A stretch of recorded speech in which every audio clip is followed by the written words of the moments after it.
தேவி. ஆகையால் பாதுகாதேவியின் விருப்பத்தை நாம் நிறைவேற்றினோமேனால் நம்முடைய விருப்பம் தானாக நிறைவேறிவிடும். அதுதான் பாதுகாதேவியின் இன்னொரு ஒரு முக்கிய அறிவிப்பு. டிசம்பர் 25 சனிக்கிழமை அன்று பெங்களூரு மல்லேஸ்வரத்தில் மிக பிரசித்தமான வேணுகோபாலன் சன்னதியில் நடைபெறும் பாதுகா சகஸ்ர மகோத்சவத்தை முன்னிட்டு டிசம்பர் 24ஆம் தேதி வெள்ளிக்கிழமை மாலை வேணுகோபால சுவாமி சன்னதியில் அடியேன் ஆண்டாள் வைபவம் என்னும் தலைப்பில் உபன்யாசம் செய்ய போகின்றேன். ஆகையால் வெள்ளிக்கிழமை மாலை ஆண்டாள் வைபவ உபன்யாசத்திலும் மறுநாள் வெகு விமரிசையாக நடைபெறும் பாதுகா சகஸ்ர மகோத்சவத்திலும் பக்தர்கள் பெரும் திரளாக கலந்து கொள்ள உங்கள் அனைவரையும் அன்புடன் அழைக்கிறேன். நேற்றைய தினத்தில் சுவாமி தேசிகன் பெருமாளையும் சுவாமி நம்மாழ்வாரையும் சேவித்து ஒரு ஆசனத்தில் அமர்ந்த பிறகு பாதுகா சகஸ்ர விண்ணப்பம் என்பதாக பாராயணம் தொடங்குகிறது என்பது வரையிலும் பார்த்தோம் அல்லவா? அந்த சமயத்தில் வந்து பார்க்க வேண்டும். அத்தனை பேரும் ஸ்வரூபத்துடன், விலட்சணமான அந்த ஸ்வரூபத்துடன், வேறு எதிலும் நோக்கற்றவர்களாக தங்கள் கைகளில் பாதுகா சகஸ்ர புஸ்தகங்களை வைத்துக்கொண்டு ஒரே குரலில் ஆண்களும் பெண்களும் சிறுவர்களும் அனைவரும் திகழ்ந்து நின்று இதனை பாராயணம் செய்வார்கள். மொத்தம் 1008 ஸ்லோகங்களை சுவாமி தேசிகன் 32 பகுதிகளாக பிரித்து வைத்துள்ளார். ஒரு பகுதி முடிந்தவுடன் பெருமாளுக்கு அர்க்யம், பாத்தியம், ஆச்சமனியம் என்று உபச்சாரம் சமர்ப்பிக்கப்பட்டு ஒரு பக்ஷணம், ஒரு இனிப்பு நிவேதனமாகும். 32 பகுதிகளுக்கு 32 விதமான அந்த பிரிவுகளுக்கு 32 வகையான பக்ஷணங்கள். அது தவிர ஒவ்வொரு பகுதி பிரிவு சேவிக்கப்படும் பொழுதும் அதற்கு உரியதான புஷ்பங்களினாலே பெருமாளுக்கு அர்ச்சனை, புஷ்ப குவியல். பெருமாள் அவர் திருவடியில் விளங்கக்கூடிய சுவாமி நம்மாழ்வார் சேவையே ஆகாது, அந்த அளவிற்கு புஷ்ப குவியல் பெருமாள் திருமேனி முழுவதும். 32 வகையான பழங்கள் நிவேதனமாகும். இது போன்று தொடர்ச்சியாக சுமார் 3 மணி காலம் இந்த நிகழ்ச்சி நடந்து கொண்டே இருக்கும். ஆஸ்திக அன்பர்கள் பெருந்திரளாக வருவார்கள். அவரவர்கள் வந்து பெருமாளை சேவிப்பார்கள். கட்டுப்பாடு தான், டிசிப்ளின் என்கிறார்கள் அல்லவா, அமைதிதான். பாதுகா சகஸ்திரத்தை தவிர்த்து வேறு ஒரு சப்தம் காதில் விழாது. வரும் பாகவதோத்தமர்களுக்கு நிரவதிகமான பிரசாரங்கள். அவர்கள் கண்களினாலேயும் பகவத் அனுபவத்தை பெறலாம். காது குளிர பகவானுடையதான திருநாம சங்கீர்த்தனத்தை கேட்கலாம். அடியாருடைய சல்லாபங்கள் அவர்களுக்கு உண்டாகின்றது. சுவையான பிரசாரங்கள் வழங்கப்படுகின்றன. இப்படி அனைத்து இந்திரியங்களும் அவர்களுக்கு சுகம்தான் அந்த சமயத்தில் ஏற்படும். அந்த இந்திரியங்கள் அனைத்தும் சுகத்தை அனுபவிக்கின்றன. பரமபரமோ இது என்னும்படியான ஒரு நிலை, அப்படி ஒரு பக்தி பரவசம் நம்மை அறியாமல் நம்மை ஆட்கொள்ளும். மற்ற விஷயங்களை எல்லாம் நாம் நினைத்து பார்க்கக்கூடாது, இதில் தான் நாம் ஆழ்ந்திருக்க வேண்டும். சுமார் 4 மணி காலம் இந்த மகோத்சவம் நடைபெறும். 996வது ஸ்லோகம். அந்த ஸ்லோகம் சேவிக்கப்படும் பொழுது சுவாமி தேசிகன் அதில் பிரார்த்திக்கிறார், நான் பட்டங்களுக்கோ பதவிகளுக்கோ அல்லது பெரும் செல்வத்திற்கோ ஆசைப்படவில்லை. பாதுகாதேவி என்னை மற்றவர்கள் கூப்பிடும் பொழுது பாதுகா சேவகரே இங்கு வாரும் என்று கூப்பிட வேண்டும். வேதாந்தாச்சாரியரே என்று அழைப்பதை காட்டிலும் ஓய் பாதுகா சேவகரே இங்கு வாரும் என்று அழைத்தால் நான் மிகவும் தன்யனாவேன் என்று அருளி செய்கிறார்.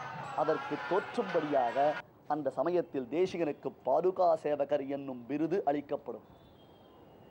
பின்னர் 1000 ஸ்லோகங்கள் முடிந்தவுடன் அங்கேதான் அர்ச்சகர்கள் பக்தி ஸ்ரத்தையுடன் தங்கள் திருமேனி ஸ்பரிஷம் சுவாமியினுடைய திருமேனிக்கு எந்தவிதமான ஒரு சங்கடத்தையும் ஏற்படுத்தக்கூடாது என்னும் ஒரு ஆசையினால் தங்கள் முகங்களையும் திருமேனியையும் பட்டு போர்வைகளினாலே போர்த்தி கொண்டு 2 கைகளிலும் தேசிகனை கைத்தலத்தில் எழுந்தருள பண்ணுவார்கள். அதை பார்த்து சேவிக்கக்கூடியதான பக்தர்கள் கண்களில் கண்ணீர் வெள்ளமிடும்.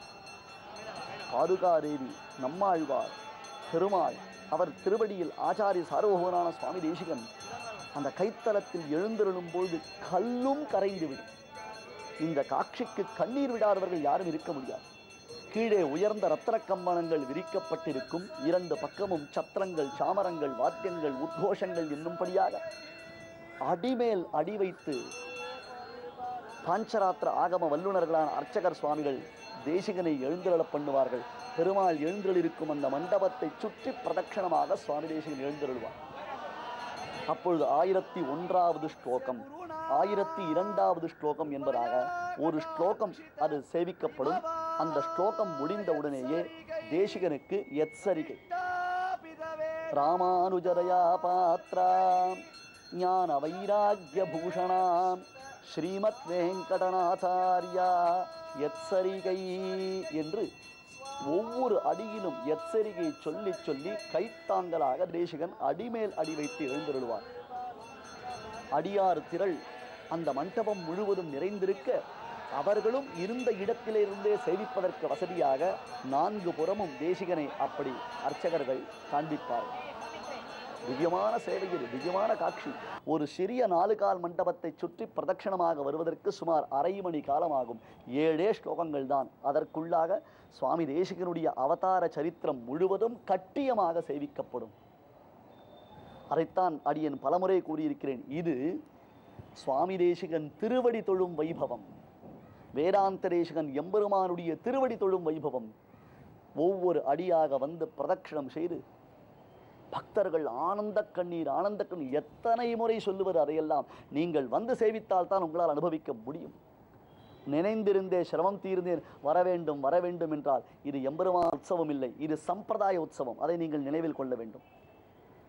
பிரதட்சணமாக வந்து 1007வது ஸ்லோகம் அங்கே அனுசந்திக்கப்பட்டவுடன் தேசிகனை பெருமாள் திருவடியில் எழுந்தருள பண்ணி வைத்து விடுவார்கள். பெருமாள் அவர் தன் திருவடியில் நம்மாழ்வார், அவர் திருவடியில் தேசிகன். உடனே திரை சமர்ப்பிக்கப்படும். 10 நொடிகளில் அந்த திரை விலக்கப்பட்டது என்றால் ஜெயதி யதிராஜ சுக்திஹி ஜெயதி முகுந்தஸ்ய பாதுகா யுகலி என்பதான உத்கோஷத்துடன் விண் அதிரும்படியாக பரமபரத்தில் எதிரொலிக்கும்படியாக ஓ என்றதான உச்ச குரலில் அனைவரும் சேர்ந்து கடைசி ஸ்லோகத்தை அனுசந்தானம் செய்வார்கள். அப்பொழுது மீண்டும் பெருமாளிடத்திலிருந்து பிரசாதங்கள் மாலை பரிவட்டங்கள் தேசிகனுக்கு சமர்ப்பிக்கும் பொழுது சர்வதந்திர சுதந்திரர் கவிதார்க்கிக சிம்மம் முதலான விருதங்கள் தேசிகனுக்கு ஓதப்படும். அப்பொழுது கூடையாக புஷ்ப விருத்திகள் ஆகாயத்திலிருந்து தேவர்கள் உட்பட பூமாரி பொழிவார்கள். அப்படி பூமாரி பொழியும் காலத்தில் அதை சேவிப்பதற்கு நம்மால் முடியாது. காரணம் என்ன தெரியுமா? கண்களில் கண்ணீர் கையெட்டுவிடும். இவ்வளவு பெருமையா? பருகாரிக்கு இப்படி பெருமையா? நம் சம்பிரதாயத்திற்கு இது ஒரு தன்னேற்றமா? வேதாந்த தேசிகனுடைய வைபவம் இவ்வளவு அதிசயமாக விளங்குகிறதா என்று அடியார்கள் போற்றுவார்கள். வாருங்கள், நாளைய தினத்தில் பாதுகாதேவி நமக்கு அனுகிரகம் செய்வதற்கு காத்துக் கொண்டிருக்கிறார். அனைவரும் அங்கே சங்கமிக்கலாம். மீண்டும் பாதுகாதேவியை பிரதட்சணம் செய்யக்கூடிய கிரகங்கள் கூடியதான இந்த படம் இது உங்களுக்கு மின்னஞ்சல் மூலமாக தரப்படும். பலருக்கும் நீங்களே இதனை பிரிண்ட் செய்து கொடுக்கலாம். அப்படியாக ஒவ்வொருவருடைய இல்லத்திலும் இது அலங்கரித்து அவர்களுக்கு ஏற்பட்டுள்ளதான கிரகதோஷங்களை எல்லாம் நீக்கட்டும் என்று பிரார்த்தித்துக் கொள்கிறோம். முடியாதவர்களை பற்றி வார்த்தை இல்லை. ஆனால் மனதளவில் முடியாதவர்கள் பலர் இருக்கிறார்களே, அவர்கள் முயன்று நாளைய தினத்தில் கட்டாயம் இந்த வைபவத்தில் கலந்து கொள்ள உங்களை அழைக்கின்றோம்.